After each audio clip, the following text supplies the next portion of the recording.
నమస్తే welcome to BRK news bulletin ముందుగా details చూస్తే బ్రేకింగ్ న్యూస్ చూస్తున్నాం. తిరుపతి లడ్డు వివాదంలో ఏపీ ప్రభుత్వం కీలక నిర్ణయం తీసుకుంది.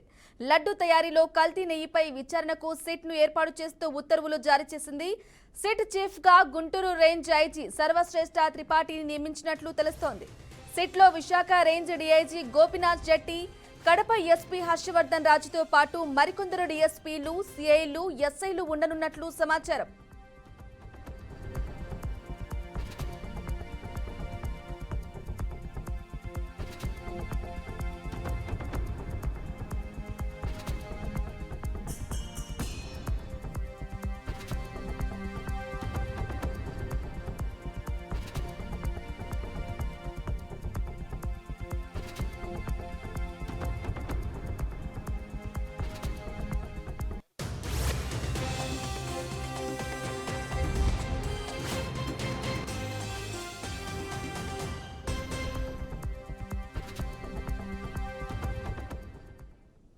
బ్రేకింగ్ న్యూస్ చూస్తున్నాం. తిరుపతి లడ్డు వివాదంలో ఏపీ ప్రభుత్వం కీలక నిర్ణయం తీసుకుంది. లడ్డు తయారీలో కల్తీ నెయ్యిపై విచారణకు సిట్ ను ఏర్పాటు చేస్తూ ఉత్తర్వులు జారీ చేసింది. సిట్ చీఫ్ గా గుంటూరు రేంజ్ ఐజీ సర్వశ్రేష్ఠ త్రిపాఠిని నియమించినట్లు తెలుస్తోంది. సిట్ లో విశాఖ రేంజ్ డీఐజీ గోపీనాథ్ జెట్టి, కడప ఎస్పీ హర్షవర్ధన్ రాజుతో పాటు మరికొందరు డీఎస్పీలు, సిఐలు, ఎస్ఐలు ఉండనున్నట్లు సమాచారం. ఇక ఇదే అంశానికి సంబంధించి మరింత సమాచారం అందించడానికి మా కరెస్పాండెంట్ గోపి అందిస్తారు. గోపి, చెప్పండి, కల్తీ లడ్డు విచారణకు ఏపీ ప్రభుత్వం సిట్ ను నియమించినట్లుగా తెలుస్తోంది. దీనికి సంబంధించిన అప్డేట్స్ ఇవ్వండి.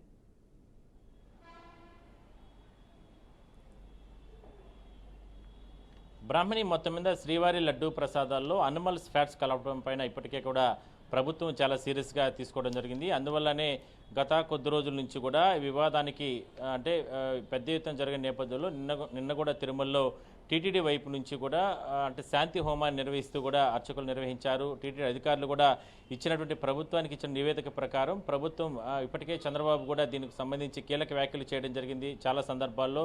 అయితే ఇవాళ కాసేపటి క్రితం సిట్ను ఏర్పాటు చేస్తూ కూడా ప్రభుత్వం చర్యలు తీసుకోవడం జరిగింది. ఇందులో ప్రధానంగా సిట్ అధికారిగా విశాఖ అంటే అక్కడ అంటే త్రిపాఠి సర్వశ్రేష్ఠ త్రిపాఠి గారు ఆయన సిట్ అధికారిగా చీఫ్గా కొనసాగుతారు. దాని తర్వాత సిఐడి అంటే విశాఖ రేంజ్ డిఐజీగా ఉన్నటువంటి గోపీనాథ్ జెట్టి ఈయన మిగిలినటువంటి వ్యవహారాలు నడిపిస్తారు. అదే స్థాయిలోనే సిట్ ఎస్పీగా కడప ఎస్పీ హర్షవర్ధన్ రాజుని వీళ్ళందరినీ కూడా నియమించి ఇంకా కూడా కొంతమంది సిఐలు, ఎస్ఐలు, డిఎస్పీలు వీళ్ళు కూడా కొనసాగుతారు. అయితే వీళ్ళందరూ కూడా అంటే మొత్తం అంటే వ్యవహారాలు అంటే ఈ కల్తీకి సంబంధించినటువంటి నెయ్యి ఏదైతే ఉందో వీటన్నిటికి సంబంధించి కూడా పూర్తి స్థాయిలో కూడా అంటే ఇప్పటి వరకు టీటీడీ చేసినటువంటి విజిలెన్స్ రిపోర్టు, అదేవిధంగానే ప్రభుత్వం వైపు నుంచి వచ్చినటువంటి విజిలెన్స్ రిపోర్టు వీటన్నింటినీ కూడా పరిగణలోకి తీసుకొని త్వరలోనే తిరుమలకు రాబోతున్నారు. తిరుమల వచ్చి ఇక్కడ గతంలో జరిగినటువంటి ఈ వ్యవహారాలకు సంబంధించి నెయ్యి కొనుగోలు విషయాల్లో కేవలం అత్యంత తక్కువ మొత్తాదులు అంటే 321 రూపాయకి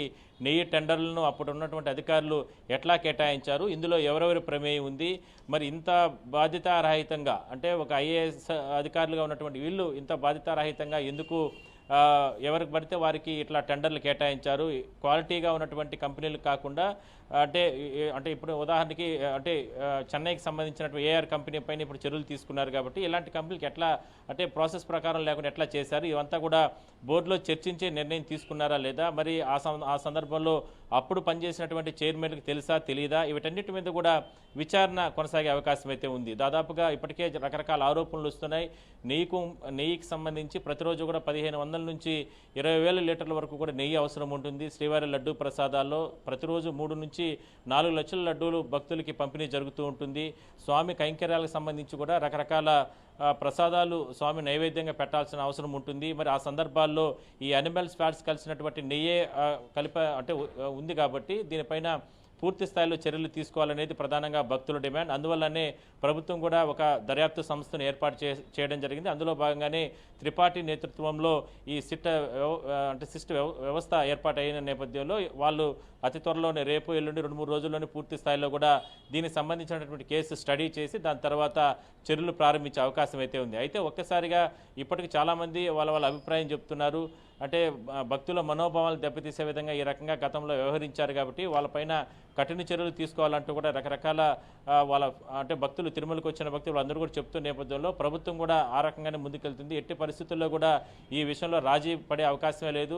ఒక తిరుమలతోనే కాకుండా ఇంకా కూడా ఏఆర్ సంస్థ ఏదైతే అక్రమాలకు పాల్పడినటువంటి ఏఆర్ సంస్థ ఎక్కడెక్కడ ఇలాంటి నెయ్యి కొనుగోలు అంటే అమ్మకాలకు సంబంధించి చేసిందో దీనిపైన కూడా దృష్టి పెడతామని చెప్పింది. ఆల్రెడీ మనం చూసాం గత 2 రోజుల నుంచి కూడా కేంద్ర ప్రభుత్వం కూడా దీనిపైన చాలా సీరియస్గా దృష్టి పెట్టడం జరిగింది. ఎందుకంటే ఏఆర్ సంస్థకు సంబంధించి ఏదైతే ఎఫ్ఎస్ఎస్ఐ ఉన్నటువంటి కంపెనీ అంటే వాళ్ళు ఏజెన్సీకి సంబంధించిన వాళ్ళు అంటే కేంద్రం నుంచి వచ్చినటువంటి అధికారులు కూడా వాళ్ళు కూడా ఇప్పటికే ఏఆర్ కంపెనీలో సోదాలు నిర్వహించారు. అదే స్థాయిలోనే ఎందుకు ఇంత నాసిరకమైనటువంటి నెయ్యిని తిరుమలకు పంపించారనే దానిపైన ప్రశ్నిస్తున్నట్టు సమాచారం. మొత్తం మీద అనుకున్నట్లే జరుగుతుంది. చాలా దూకుడుగా ప్రభుత్వం వెళ్తుంది. అదే స్థాయిలోనే దీనిపైన పూర్తి స్థాయిలో కూడా దర్యాప్తు చేయాలనే ప్రభుత్వ ఆదేశాల ప్రకారం ఒక సిట్ ఇవాళ ఏర్పాటు అవ్వడం జరిగింది. ఆ సిట్ ఇక పూర్తి స్థాయిలో కూడా జరిగినటువంటి అక్రమాలు ఎవరెవరు ఇందులో పాత్ర ఉంది ఏంటనే దానిపైన పూర్తి స్థాయిలో కూడా దర్యాప్తు చేసి ప్రభుత్వానికి నివేదిక ఇస్తారు. దాని తర్వాత ప్రభుత్వం వాళ్ళపైన చర్యలు తీసుకునే అవకాశం అయితే ఉంటుంది. Right Gopinath, thank you for the updates. Right, మరో బ్రేకింగ్ న్యూస్ చూస్తున్నాం.